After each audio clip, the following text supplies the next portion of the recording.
so insensitive. I feel so hurt. My self-esteem is damaged. My confidence is dwindling. How could they do something so insensitive and harmful to those who have a specific orientation? Well, anyways, we've printed out the university speech codes and the bias incident report forms. And it says here that bias is all pervasive. It pollutes social environments, creates fear, hostility, and intervenes with the university's educational mission.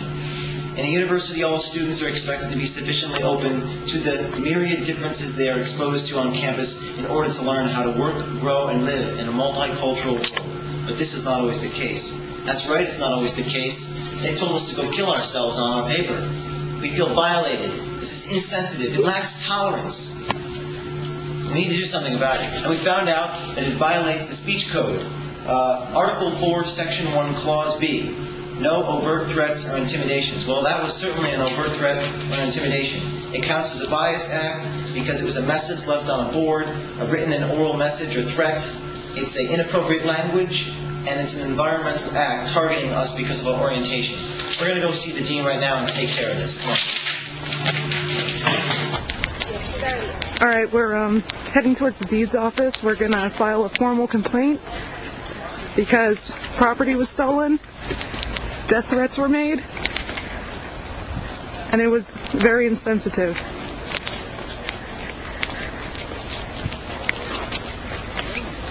The dean has walk-in hours right now, so hopefully we can talk to the dean right now.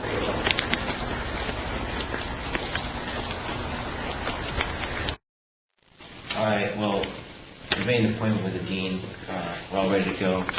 We're going to show the speech codes and the bias incident report form, and we're hopefully going to get something done here, because this undermines our environment for inclusiveness and tolerance. So,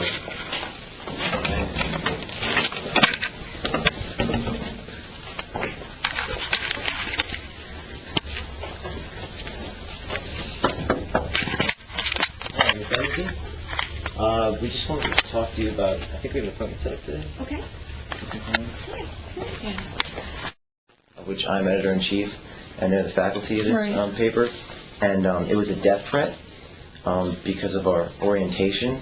So I have the documents, like I printed out the bias incident report form, and it was an act of vandalism, harassment, verbal attack, poster defacement, hate message.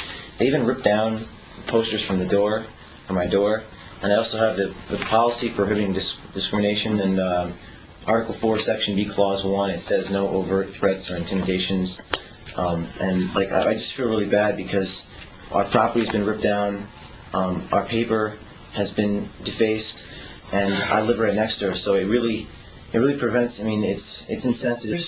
I mean, she wrote it all over the door, and she's been stealing my property. I've ripped up posters and ripped up stuff that she threw on the ground.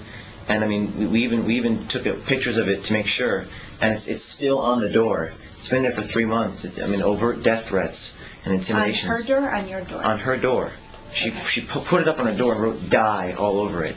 So we really feel like this is an act of of discrimination against us, and we want to do something about it because she keeps on provoking it, and we really feel hurt. I think we're all a little bit hurt, and our self-esteem are a little down because we can't live in an environment where people are using this type of language against us. So what paper was it? The Centurion. Okay. And it's not, it's obviously due to our particular orientation. So I just want to take this. But if you really believe it's her, my staff and I will sit down with her and have a conversation too, because it's not appropriate. It's not the best way to. Is there any way that you can arrange that schedule? And she lives across the hall from you? She lives right next door. I think it's really important to sit down with her and explain to her that it's unacceptable to talk like this, and to make threats like this against people because of what they believe in. If that's possible. Yeah, that's definitely possible. If you need any more information, we have pictures. It's still up there in the dorm. It's posted right on the door. So. And did you let Nitin know that that's on her door? I told him about the fact that I need to go see someone. Okay. And he was very understanding, and he said, "I recommend you see one of the deans." and I did that. I went to the dean right away. I think all I'm asking is that you sit down with her and have a talk. Yeah, that's the least I could do. That's all I'm asking. So having a conversation with her so that she knows what's appropriate and what's inappropriate for community standards and community living is fine. It's hard to live in an environment like that. So what you need to know is everybody has a freedom of speech, but when that freedom of speech starts to threaten other people, that's when it becomes an issue. So words like die on a paper is when it's crossed the line of freedom of speech. So there are remarks made towards individuals, and I think maybe she doesn't know that. Yeah, I think she needs to be told. So I can't guarantee that she's going to change her ideals or whatever she's feeling towards whatever the issues are. But at least we can have that talk of what's appropriate for her to post on her door and what's inappropriate for her to post on her door. Great. Okay. I think she'll admit to it. But just let her know that she's really hurt people living next to her, and she's really just really undermined the environment, the living environment. And it's really important, that she knows about that. Yeah. I don't live there, but I feel uncomfortable going over there. It's just weird. She walks by all the time, and she has to deal with write huge letters, die. It's really unfortunate. I know. Have you guys approached her at all and let her know? We feel a little bit intimidated. Okay. We feel a little bit. It's hard for us. Yeah. It's hard. So besides the paper and her tearing down signs, is that what she's doing? She's tearing down my poster. She did it 4 times. Okay. But nobody's seen her do it. I wrote on her door. She's got a little message board, and I felt uncomfortable, so I was like, please stop ripping down my posters. And she said, stop getting new ones.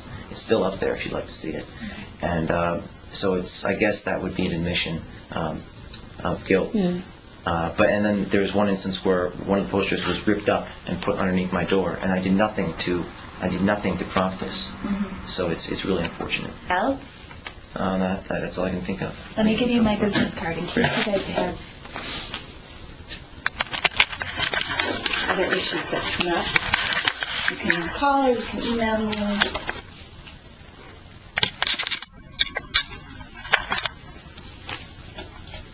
Before. Thank you for your time. You're welcome. Thank you. I'm sorry that you guys are in this uncomfortable situation. It's You okay. shouldn't have to be. Yeah, we're trying to do everything we can, to not let it get to us. But And if there's other things that my staff can do to make it more comfortable, let me know. all right, thank you very All much. right. Thank you so much.